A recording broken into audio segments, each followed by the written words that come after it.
It's 1947. We're somewhere near Igarka, within the Arctic Circle. Alexander Snovsky is wondering just how much more of all this he can take. He's here to build a railway, that's what he's been told, and with this railway he and his fellow prisoners will repay their debt to society. But it doesn't feel like building a railway. Instead, it feels like digging through endless iron-hard permafrost in sub-zero conditions. It feels like soaring through metal rails by hand on starvation rations. The gnawing, incessant hunger wears him down. The ever-present threat of violence grinds at his nerves. The wind begins to pick up, the flecks of snow feel like needles against the skin. Alexander screws up his face beneath the thin wool of his homemade mask as another bout of coughing begins in his lungs. A guard sees him hesitate and barks an order at the spluttering, wheezing Snovsky. The guard then raises his rifle and Snovsky complies. He puts his blade back to the metal and resumes his task. Snovsky wonders how many of his fellow prisoners will keel over in the snow today, how many will breathe their last as forgotten men and women in this forgotten part of Siberia. He wonders if, maybe tomorrow, it might be his turn. Faced with such inhuman conditions, it seems that Alexander Snovsky's fate is sealed. He couldn't possibly survive. And yet, miraculously, he will, and many of his comrades out there on the Salakhard-Igarka railway will survive too. Across the country, millions of people will actually endure the torment of the Gulag network and will, somehow, live to tell the tale. In this video, we're looking at how this is possible, and considering how you or I might survive the Soviet Gulag system. As you might expect, some details of life within the Gulags is simply too extreme for YouTube, but we'll be covering this in greater depth over on our Patreon. In 1917, the Romanov dynasty came to an end. The imperial family that had ruled Russia for more than 300 years was no more. Over the next 5 years, the Bolsheviks would consolidate their power with a bloody civil war that left nearly 2 million dead. By 1922, the Bolsheviks had full control over the Soviet Union, but they also had a problem. What should they do with the system of prisons and labour camps left behind by the Tsars? The obvious answer, of course, was to put the system to good use. As early as 1918, the new regime was filling these crumbling prisons with inmates. On June 4th, Leon Trotsky referred to konzlagers, or concentration camps, for the first time. By the early 1920s, the first proto-Gulag was emerging. In the bitter conditions of the Sovietsky Islands, the Soviet Union created the Solovki Special Camp. This was a labour facility where convicts would work for the glory of the USSR and her proletariat revolution. The central idea of the Gulag was born, and over the next 30 years a sprawling network would develop right across the Soviet Union. The word Gulag is actually an acronym. It stands for the Main Directorate of Correctional Labour Camps, and actually refers only to the secret police force who oversaw these prisons, not the prisons themselves. But in English, the word is used differently. Gulag refers to the entire network of labour camps and the strict, repressive conditions within them. Around 18 million people passed through the Gulag system before it was dismantled under Nikita Khrushchev. Official figures state that up to 10% of these inmates perished in the camps, but the true number is likely to be, as you can imagine, much higher. So, if you were transported back to the USSR in those golden decades and found yourself persecuted by the Soviet regime, how would you survive? How would you make sure you ended up on the right side of that statistic? First of all, you'd need to get very good at surviving on minimal sustenance. The daily rations in the gulags were meagre. According to NKVD manuals and the accounts of author and former inmate Alexander Solzhenitsyn, prisoners would receive thin barley porridge in the morning, along with 150 grams of bread and a measure of tea. There would be no milk added to the porridge or tea, and you would receive no fat at all with your meal. The porridge itself wasn't really porridge anyway, it was actually just barley that had been placed in water and brought to the boil. At lunch, you would receive your ration of balenda. This was just a broth created from leftover animal bones, boiled repeatedly until there was basically nothing left. Vegetables might be added too, if you were lucky, but this would usually be things like cabbage offcuts and potato peels. Again, there was no fat and essentially no protein to be found. Eating this meal would be physically damaging for prisoners, as it did not provide the nutrients they needed and actually left them at a significant calorie deficit. But it would also be, as you can imagine, psychologically damaging. Those leftover bones and potato peels showed that someone at the camp was eating well, just not you. You'd be served the blender again in the evening, but this time it would be thickened a little bit with some barley. You might also get a tiny ration of sugar if you'd been a really good boy, but this would be your only treat of the day. The quality of food varied from camp to camp, and Alexander Snovsky remembered how the food at the Igarka camp was awful. They boiled soya, which is heavy and falls to the bottom of the boiler. The cook knew how to serve it. For an ordinary brigade, he ladled from the top, so they got water. If there were thieves in the brigade, or if it was for the post, the sewing workshop, the spa or sick bay, then he ladled from the bottom. You might have noticed something here. Cooks would give preferential treatment to people labelled thieves, and this is going to be important later on. But let's not get ahead of ourselves for now. Back to Igarka. Snovsky believed the rations were carefully calculated to keep prisoners alive, but nothing more. They gave out 800 grams of bread in the morning for the whole day. Bread is life. It was served precisely. Try giving out 10 grams less, and they kill you. If you were being transported between camps, your rations would have been even worse. Inmate Evgenia Yinsberg remembered being given just a single cup of water per day. We were tormented by the decision whether to drink the whole cup in the morning or to try to save it. It might be possible to work harder to get more rations or to find yourself a job that entitled you to more sustenance. Performing a task that directly benefited the Soviet Union could be very helpful here. For example, if you were employed as a logger or a miner, it was actually in the interest of the authorities to keep you well fed. There's a big caveat to this, though, because these jobs were often physically demanding and very dangerous. For instance, at the Kolyma Gulag, prisoners were sent to work in the nearby gold mines. It's believed that anywhere from 250,000 to more than 1 million people lost their lives here between 1932 and 1954. Just 22 years. In the coal mines of the Vorkurta Gulag, around 15% of inmates lost their lives each year. Other gulags carried unique hazards too. At Butugichag, prisoners were forced to mine uranium to contribute to the Soviet Union's developing nuclear program. Many died here in agonizing circumstances after handling uranium without protective equipment. Most prisoners would not survive more than a year at this camp. In order to squeeze the most value from the gulags, Stalin put prisoners to work as slave labourers on a series of mega projects. This included the White Sea Canal, stretching from Leningrad at its southern end to the Barents Sea in the north. Stalin used the White Sea Canal as a piece of propaganda, proclaiming how convicts could reforge themselves into useful, productive members of society. In truth, of course, huge numbers of slave labourers simply worked themselves to death. In the words of author Marshall Berman, the canal was a triumph of publicity, but if half the care that went into the public relations campaign had been devoted to the work itself, there would have been far fewer victims and far more development. Another of these projects was the Salakhard-Igarka Railway, where Alexander Snovsky was sent. The project was never actually finished, and the railway has become known as the Dead Road due to the heavy human cost of its construction. Working on these projects might secure you a few extra rations, but they also might kill you too. You might also get special privileges by becoming an NKVD informant, presuming you had any valuable information that the secret police was interested in.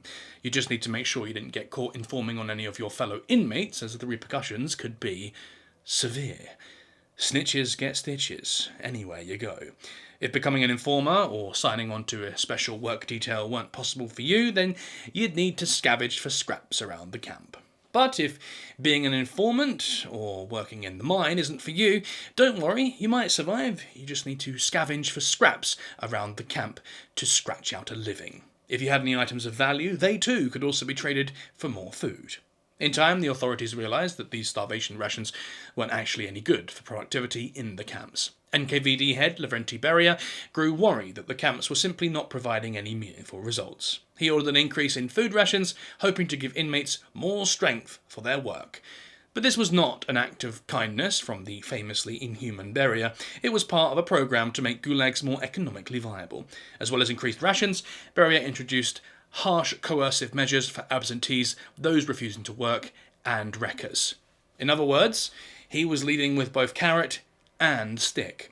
He also implemented 11-hour workdays and prevented prisoners from having more than 3 days off per month. So you might get a bit more grub, but you'd soon burn off those additional calories.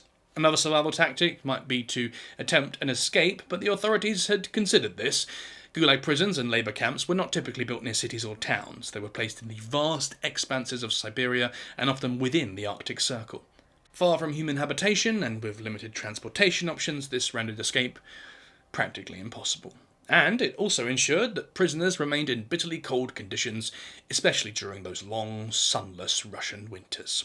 Winter temperatures could in fact get as low as -40 or even colder. Ivana Maschak remembered being ordered outside in the morning when the temperature was -43 degrees Celsius. As a comparison, industrial freezers are typically set to around -18 degrees Celsius. Hypothermia quickly sets in these conditions as the body's core temperature drops alarmingly. This meant that you would burn through your meagre rations almost immediately due to constant shivering, and that was before any actual work had even begun.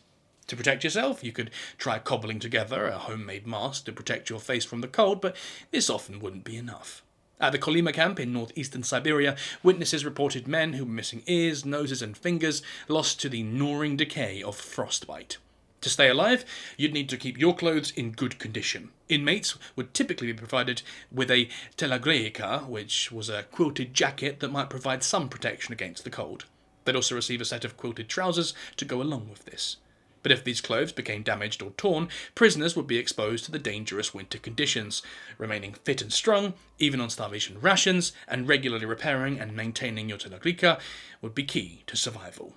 Even during the summer, escape was basically impossible. If you managed to get past the perimeter of your camp, you'd quickly become lost in the broad Siberian hinterland beyond the boundary.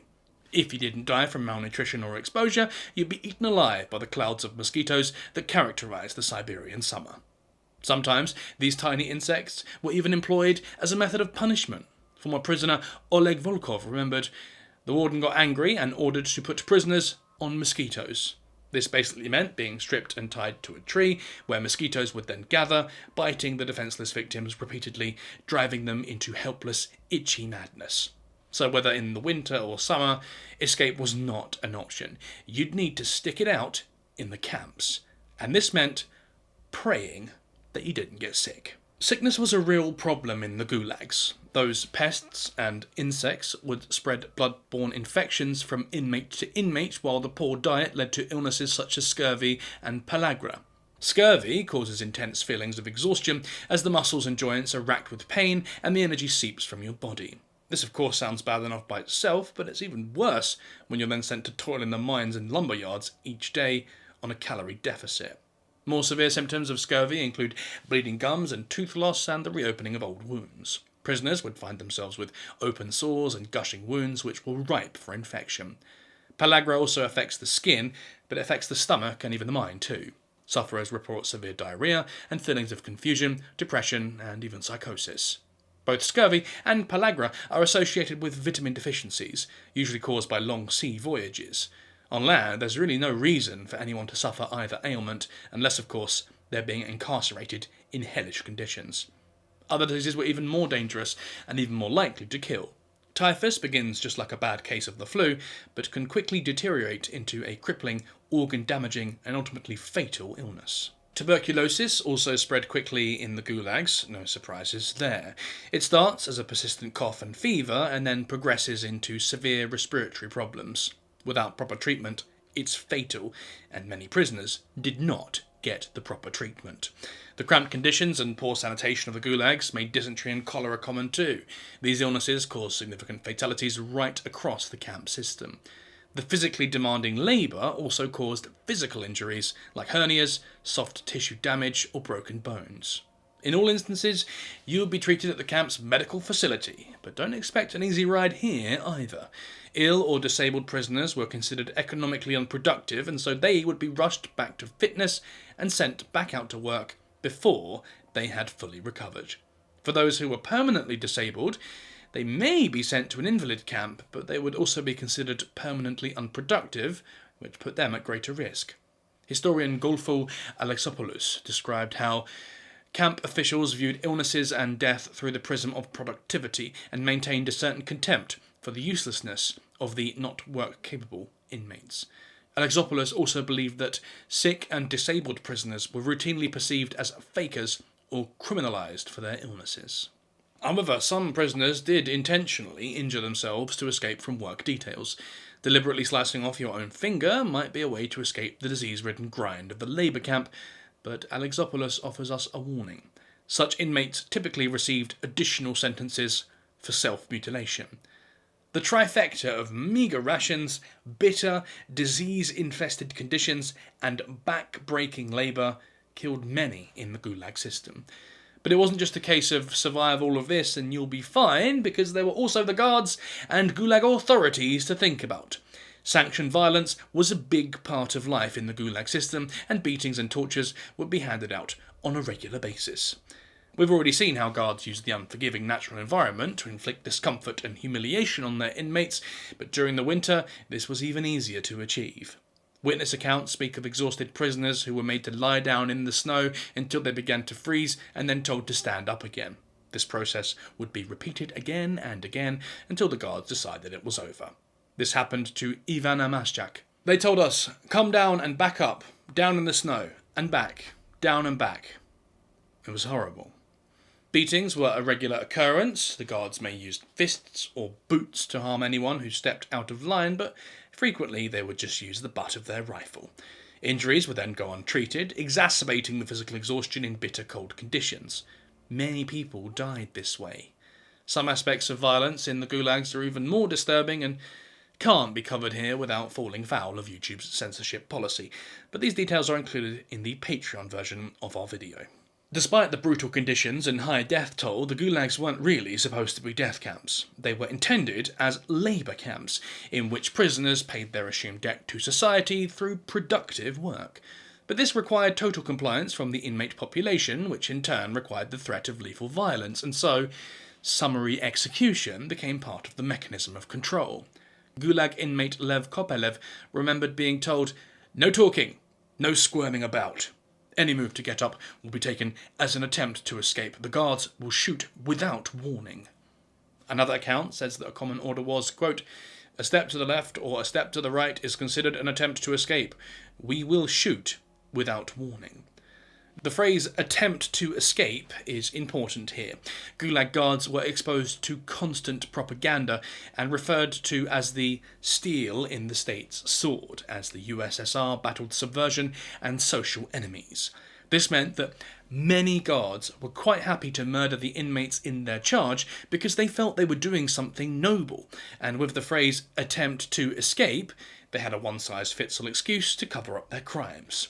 So if you wanted to survive the beatings, the tortures, the extrajudicial killings, then you'd need to keep your head down and get on with the daily tasks of life in the gulag. But you'd also need to be relatively lucky, because it was so easy to fall foul of the camp authorities just by looking the wrong way at the wrong time, and then suddenly you're a victim of violence. However, many killings weren't actually the result of incidental violence from the guards, but the result of direct orders.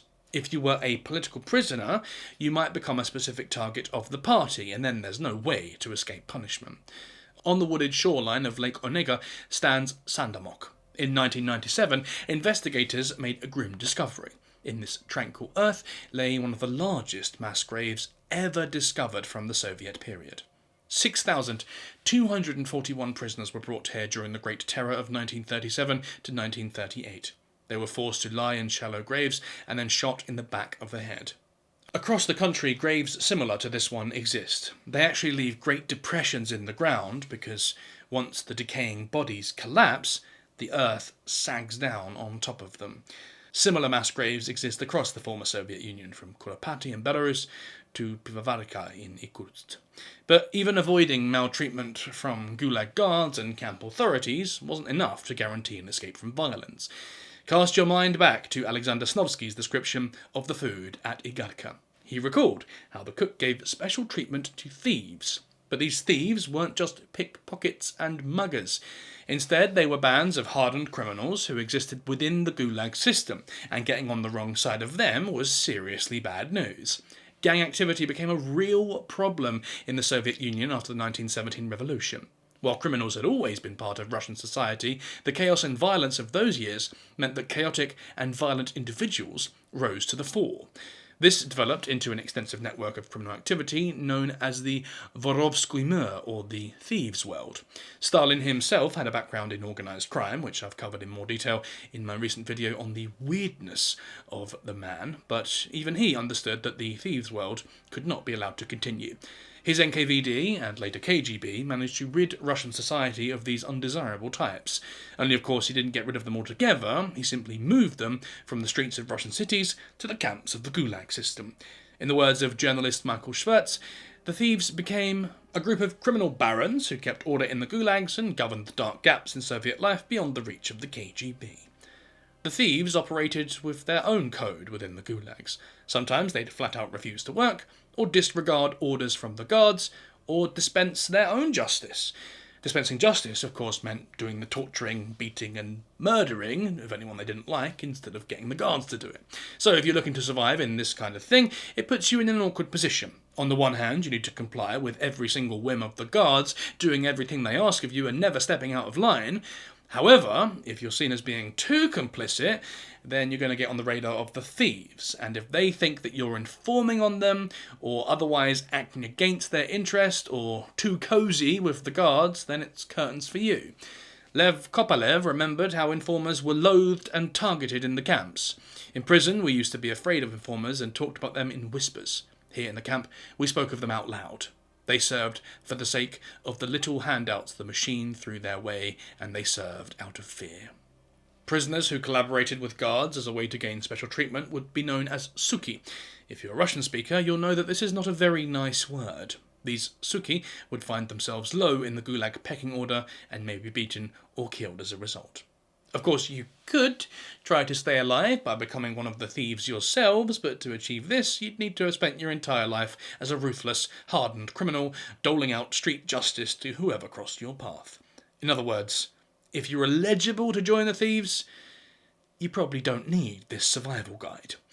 All of this changed in 1945, though. One of the things that could get you labelled as a suka was to collaborate with the Soviet state, which included serving in the Red Army. As the Great Patriotic War came to an end in 1945, gulags were suddenly inundated with former Red Army soldiers who'd fallen out of favour with Stalin and the Soviet regime. These new prisoners were automatically labelled suki, and the thieves began doing what they always did, bullying these prisoners into non-existence. Except the new prisoners had just spent 4 years battling the Nazis in the most hellish conditions imaginable. They'd seen their friends blown apart in front of them, and they'd each killed far more than any Muscovite mafioso could ever dream of. Men who'd been at Stalingrad, or Kursk, or any of the other meat grinders that Soviet troops were put through during the Second World War weren't going to be pushed around by some jumped-up little gangsters with their warped codes of honour. From 1945 to 1953, the so-called Suchavoyna, or the Wars, raged throughout the Gulag system. Red Army veterans fought constant battles against the mafioso cliques that had made the Gulags their own. And let's not act surprised here, it was the veterans that won. The thieves were no longer on top. So, even being a thief wouldn't necessarily save you from a violent death at the hands of your fellow inmates. But before we get too depressed, let's remember that in 1953, Mr. Joseph Stalin dies. And that meant the beginning of the end for the Gulag system. The following year, Nikita Khrushchev announced a sweeping program of releases and the review of around 4 million political prisoner cases. Deaths within the Gulag system fell sharply in the years after Stalin's death. More than 20,000 had died in 1952, falling to 9,628 in 1953. Death rates continued to fall year on year until the system was abolished in 1956. In its last year of operation, 0.4% of those incarcerated in the gulags lost their lives, down from almost 25% in those dark days of 1942. But this still meant that more than 3,000 people died during those final months of the Gulag system. Even during the so-called Khrushchev thaw, the Gulag was still a deadly place to be. These figures are shocking, but they do highlight something important. They show us that despite the wicked conditions, the majority of Gulag inmates did live through their ordeal.